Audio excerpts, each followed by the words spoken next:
කතා කියන හින්දා අද ටිකක් දිග කතාවක්. චීනය එක්තරා කාලෙකදී ඇමරිකාවට වඩා අවුරුදු 20ක විතර මිලිටරි ඉන්වේෂන් ගැප්යක් සහිතව තමයි ක්‍රියාත්මක වුණේ. ඉතින් මේ ප්‍රශ්නේ විසඳන්න චීනය ඔත්තුකරුවේ තොදාගත් ආකාරයෙන් තමයි අද අපි කියන්නේ. ඉතින් කැනඩාවේ ජීවත් වුණා මේ චීන ජාතිකයෙක්. ඔහු ඔය ඒවියේෂන් ඉන්ඩස්ට්‍රි එක සම්බන්ධ පොඩි තනතුරක් කරන පුද්ගලයෙක්. ඉතින් මේ පුද්ගලයා තමයි මේ වැඩේ බාර දුන්නේ. ඉතින් මේ පුද්ගලයා පොඩි ලෝ ප්‍රොෆයිල් විදිහට තමයි ඔපරේට් වෙන්නේ. ඉතින් ඔහු මේ ඇමරිකාවේ ක්ලැසිෆයිඩ් ප්‍රොජෙක්ට්ස් විශේෂම F-35 F-22 සහ බ්‍රෝඩ්කාස්ටර් 17 C-17 කියන යානා 3 සම්බන්ධව තමයි මේ මෙහිම ක්‍රියාත්මක කරන්න උත්සාහ කරමින් හිටියේ. Research and Development Project highly classified. කොහෙද තියෙන්නේ මොනවද කියලා අපිට තොරතුරු ගැනීමේ හැකියාව ඉතාම දුර්වලයි.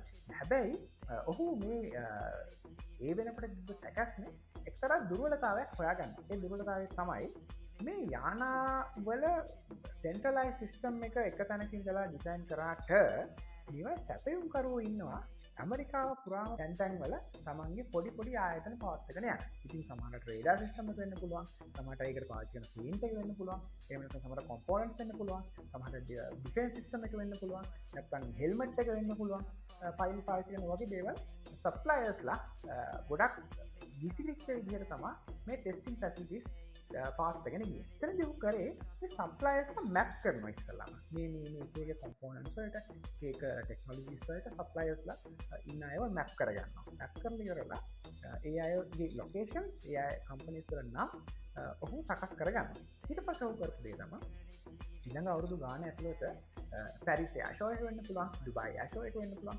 ඒ වගේ ගුවන් යාන ප්‍රදර්ශන තියෙන ස්ථානවලට මොහු යනවා. ගිහින් ඉවරලා මේ එක් ආයතනවල ඉන්න නිලධාරීන්, ඒ කියන්නේ මේ ලොකු නිලධාරියෝ නෙවෙයි සමහර. පොඩි තනතුරු දරන නිලධාරියන්ව හම් වෙනවා. මේ හම් වෙනකොට ඔබ දන්නවා අපි ඔය වගේ ඩෙලිගේෂන්ස් වලට, එක්සිබිෂන්ස් වලට ගියාම අපි හැමතිස්සෙම බිස්නස් කාඩ් එක්ස්චේන්ජ් කරගන්නවා. මේ බිස්නස් කාඩ් වල අපි වැඩි හිතන්නේ නැති සුවිශේෂීයක් තියෙනවා. ඒ තමයි තමන්ගේ ඔෆිෂල් ඊමේල් ඇඩ්‍රස් එක ගොඩක් වෙලාවට මේ හැම බිස්නස් කාඩ් එකකම තියෙනවා. ඉතින් මේ ඊමේල් ඇඩ්‍රස් එක තමයි ගොඩක් වෙලාවට අපි ඔබ දන්නවා ආයතනවල වැඩ කරලා තියෙන අය අනිවාර්යයෙන්ම දන්නවා මේ මේල් ඇඩ්‍රස් එක තමයි අපි ලොගින්ස් වලට යූස් කරන්නේ, ක්‍රෙඩෙන්ෂල්ස් වල. ඉතින් මේ මේල් ඇඩ්‍රස් එක එකතු කරගන්නවා. ඊට අමතරව ඔහු මේ දාස් කීපයක පවතින මේ එයාෂෝ එක අතරතුර මේ ආයතන හිතවත් වුණාම ඊළඟ මාසෙ මොකද කරන්නේ, මේ දවස්වල ගෙදර කොහොමද, ඊට පස්සේ ඔබේ ආයතනයේ මේ දවස්වල තත්ත්වය මොකද, ඕපදූප වගේ දේවල් කතා කරනවා. ඉතින් මේ ඕපදූප අපි කියනවා මේ මිලිටරි ඉන්ටෙලිජන්ස් කමියුනිටි එක ඇතුලේ සහ ඉන්ටෙලිජන්ස් කමියුනිටි එකයි පොදුවේ අපි කියනවා මේ ඩේටා හාර්වෙස්ටිං නැත්නම් ඉන්ටෙලිජන්ස් හාර්වෙස්ටිං කියලා. ඉතින් ඒ හාර්වෙස්ට් කරගත්ත තොරතුරු ඔහු නැවත කැනඩාවේ තමන්ගේ ඇපාර්ට්මන්ට් එකට අරගෙන යනවා. ඉතින් මේ තොරතුරු එකතු කරලා ඔහුත් එක්ක වැඩ කරනවා චීනයේ People's Liberation Army එකේ හැකර්වරු දෙදෙනෙක්. ඉතින් මේ හැකර්වරු දෙන්නට මේ තොරතුරු නිවැරදිව විධිමත්ව සකස් කරලා මොහු විසින් බාර දෙනවා. ඊට පස්සේ අන්න හැකර්වරු දෙන්න වැඩ පටන් ගන්නවා. ඔවුන්ගේ කාර්යභාරය වෙන්නේ මේ ලබාගත් තොරතුරු පාවිච්චි කරලා මේ එක සමාගම් වල තියෙන ආරක්ෂක දුර්වලතා හඳුනගෙන ඒවා ඇතුළට ඇතුල් වෙලා දත්ත හොරකම් කරන එක. ඉතින් ගොඩක් වෙලාවට මේ කුඩා ආයතන සමට සේවකයෝ 15ක් 20ක් ඉන්න ආයතන වෙන්න පුළුවන්, 40ක් 50ක් ඉන්න ආයතන වෙන්න පුළුවන්. ඉතින් මේවා පාවිච්චි කරන්නේ සමහරට අවුරුදු 2-3 පරණ ෆයර්වෝල්ස් සහ සිකියුරිටි සිස්ටම්. ඒ වගේම ඔබ දන්නවා මේ අපරිකාව ගත්තාම මේ ටිකක් වර්කින් කල්චර් එක ටිකක් අපි කිව්වට මේ හැමතිස්සෙම වැඩටම ඉන්න කට්ටිය කියලා ඒගොල්ලන්ගේ අර ලෙෂර් කල්චර් එකක් තියෙනවා. ඉතින් සමහර අපිට ටැන්ක්ස් මීන් එක වෙන්න පුළුවන්, ක්‍රිස්මස් එක වෙන්න පුළුවන්, ඊස්ටර් එක වෙන්න පුළුවන්. ඒවට විශාල නිවාඩු ගන්නකුත් තියෙනවා. ඉතින් මේ දවස්වල සහ විශේෂම රාත්‍රී කාලයේ මේ ආයතනවල ආරක්ෂාව සමහර විට දුර්වල මට්ටමක තියෙනවා. ඉතින් මේ වගේ වල්නරබල්ස් හොයාගෙන මේ හැකර්ස්ලා මේ ආයතනවලට ඇතුල් වෙනවා. එහෙම එකතු කරගත්ත නැවත මේ චීන ඔත්තුකාරයාට ලබා දෙනවා. ඉතින් ඔහුට ගුවන් යානා ගැනත් දැනුමක් තියෙන නිසා ඔහු කරන්නේ මේ තොරතුරු ටික අරගෙන නැවත විධිමත් ආකාරයට සකස් කරගන්න. තමට ආයතන 27ක් 28ක් විතර මේ එක ප්‍රොජෙක්ට් එකකට සම්බන්ධ වෙලා ඉන්නවා. ඉතින් මේ කොම තොරතුරු ටික එකතු කරාම නැවත මේ යම් වන්යානයක සැලසුම නිර්මාණය කර ගැනීම හැකියාව ඔවුන්ට ලැබෙන මේ ආකාරයට ඔහු අර මං ඉස්සෙල්ලා කිව්වා වගේ ග්ලෝබ් මාස්ටර්ස් C70 ඊළඟට F-35 සහ F-22 රැප්ටර් කියන යානාවල තොරතුරු චීනයට ලබා දෙනවා.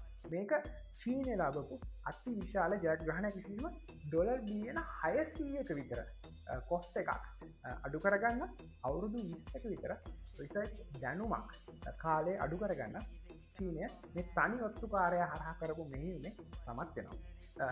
කොහොම වුණත් මේ කාරණා ඇමරිකා එක්සත් ජනපදයේ ආරක්ෂක අංශ දැනගන්න. ඉතින් 2014 අවුරුද්දේ ඉතර දවසක කැනේඩියන් පොලිසියත් එක්ක එකතු වෙලා ඇමරිකාව මේ පුද්ගලයාව අත්අඩංගුවට ගන්නවා. හැබැයි මේ කතාවේ වැදගත්ම කෑල්ල පටන් ගන්නේ මේ පුද්ගලයා අත්අඩංගුවට ගත්තට පස්සේ. ඉතින් ඔබ දන්නවා ඇමරිකාව සහ කැනඩාව කියලා කියන්නේ අසල්වැසි මිත්‍ර රාජ්‍යන් දෙකක්. ඉතින් ඒගොල්ලන්ගේ රටවල් දෙක අතර මේ සැකකරුවන් හුවමාරු කර ගැනීම සඳහා එක්ස්ට්‍රැඩිෂන් ට්‍රීටිස් තියෙනවා. හැබැයි මේ වෙලාවේදී චීනය අපි ජීවිතයට ශිෂ්ට රටවල් වලින් නොදකින ආකාරයේ කාඩ් එකක් ප්ලේ කරනවා. බැක්ඩෝර් ඩිප්ලොමසි කියලා අපි මේවට කියනවා.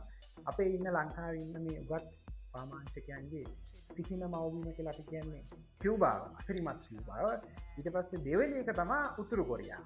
ඉතින් නෝර්ත් කොරියන් බෝඩ් එක හරිය චීනය ඇතුලේ අවුරුදු 15ක් විතර කැනේඩියන් ජාතික කපල් එකක් තමන්ගේ කොෆි බිස්නස් එක කරගෙන යනවා. ඉතින් මේ කොෆි කැෆේ එක ඔවුන් තමන්ගේ ව්‍යාපාරයකටත් වඩා සමාජ සේවයක් විදිහට තමයි ඔවුන් කරගෙන යන්නේ. ඊට අමතරව ඔවුන් නෝර්ත් කොරියන් රිෆියුජීස් ලාට ඉස්ට්‍රීම් චීනයට ඇවිල්ලා එකක් හොඳ ජීවිතයක් ගත කරන්න උත්සාහ කරන අයට බැරිස්ටර් ට්‍රේනින්ග් වෙන්න පුළුවන්, බිස්නස් ට්‍රේනින්ග් වෙන්න පුළුවන්.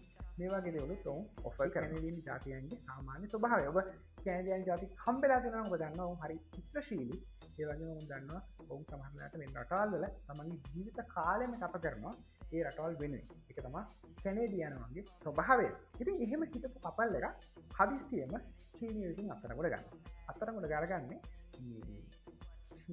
කැනඩාව වෙනුවෙන් චීනය ඇතුළත ඔත්තු බැලුවා කියන චෝදනාව යටතේ. ඉතින් අපිට නම් අහන්න වෙන්නේ මේ අවුරුදු 15ක් චීනය පොල් ගෑවද කියලා. ඉතින් මේගොල්ලන් ඔත්තු බැලුවා. ඉතින් කොහොම හරි අපිට සාමාන්‍යයෙන් බුද්ධියක් වෙන්න කෙනෙක් තේරෙනවා මේ ඔත්තුකරුවාගේ අත්අඩංගුවට ගැනීමට සමාන්තරව තමයි මේ කපල් එක අත්අඩංගුවට ගන්න. ඉතින් කැනඩාව මෙතනදී ලොකු අමාරුවකට වැටෙනවා. මොකද අහිංසක තමන්ගේ රටේ පුරවැසියෝ දෙන්නේ චීනය වගේ රටක ඉර වෙලා ඉන්නවා. ඔවුන්ගේ ජීවිත විනාශ වීමේ අවදානම තියෙනවා. අනිත් පැත්තෙන් තමන්ගේ ළඟම අසල්වැසියා ඔවුන්ගේ ජාතික ආරක්ෂාව සැබටාජ් වෙලා ඔවුන්ගේ වැදගත්ම මිලිටරි ඔපරේෂන්ස් එක්ස්පෝස් වෙලා ඒකට අදාළ සැකකරුවා තමන් අතේ ඉන්න නීත්‍යානුකූලව ඔවුන්ට බාර දීමටත් ඔවුන් බැඳිලා ඉන්නවා. ඉතින් මේ තමන්ගේ නීතියට සහ තමන්ගේ අපි කියන රාජතාන්ත්‍රික වෘත්තිමය භාවයට ගරු කරනවාද තමන්ගේ පුරවැසියන් දෙදෙනාගේ ජීවිත ආරක්ෂා කරගන්නවාද කියන ඉතාම දරුණු තීරණය ගැනීමේ අවස්ථාවට කැනඩාව පත් වෙලා ඉන්නවා. හැබැයි සුපුරුදු පරිදි ලෝකේ ඉතිහාසය හැමදාම වුණා වගේ ඇමරිකා එක්සත් ජනපදය චීනයට වඩා අඩියක් ඉස්සරහින් ඉන්නවා. මම ඕනනම් තප්පර 10ක් විතර ඔබට දෙන්නම්. ඇමරිකා එක්සත් ජනපදයේ මේ ප්‍රශ්නය විසඳපු ආකාරය ගැන අදහසක් කියන්න. ඉතින් මෙතනදී ඇමරිකාව අපූර්ව තීරණයක් ගන්නවා.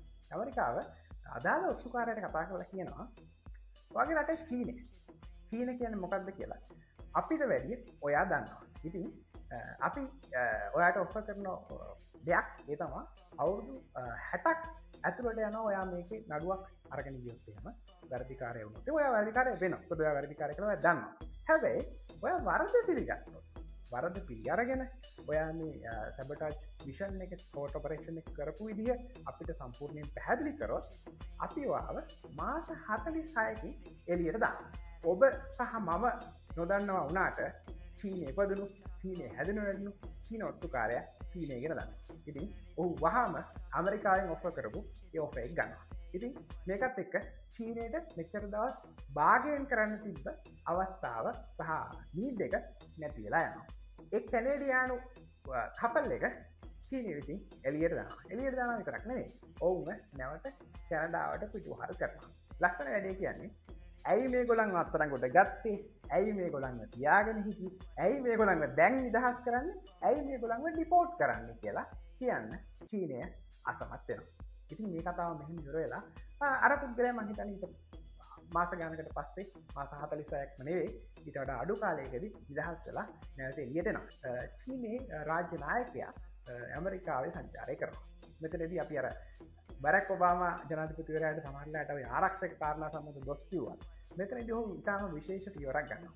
ඔහු මේ සිදුවීමට අදාළ සම්පූර්ණ වාර්තා ටික ෆයිල් එකම අරගෙන ගිහිල්ලා චීනයේ රාජ්‍ය නායකයාගේ ඉස්සරහින් තියලා අහනවා ඔබතුමා මොකද මේ ගැන කියන්න කියලා. ඉතින් අතරම මේ කතා එකක්වත් ප්‍රතික්ෂේප කරන්න හැකියාවක් නැහැ. ඉතින් එතනදී චීනය ඇග්‍රි වෙනවා ඇග්‍රීමන්ට් එකකට එන්න ඇමරිකාවත් එක්ක නැවත කමර්ෂල් ගේම්ස් වෙනුවෙන් මේ වගේ මිලිටරි ඔපරේෂන්ස් වලට ඉන්ටර්වියුස් කරන්නේ නැහැ කියලා. ඉතින් ඒ ගහන ඇග්‍රීමන්ට් එක අපිට දැනට දැනගන්න තියෙන තොරතුරු හැටියට අඩුම ගානේ මාස 18ක කාලයක් ක්‍රියාත්මක වෙනවා. මේ කාලය ඇතුළත චීනයේ පැත්තෙන් ඇමරිකාවේ ආරක්ෂක අංශවලට එල්ල වුණු හැකර් ප්‍රහාර 90ක් විතර අඩු වුණු බව වාර්තාවල සටහන් වෙලා තියෙනවා.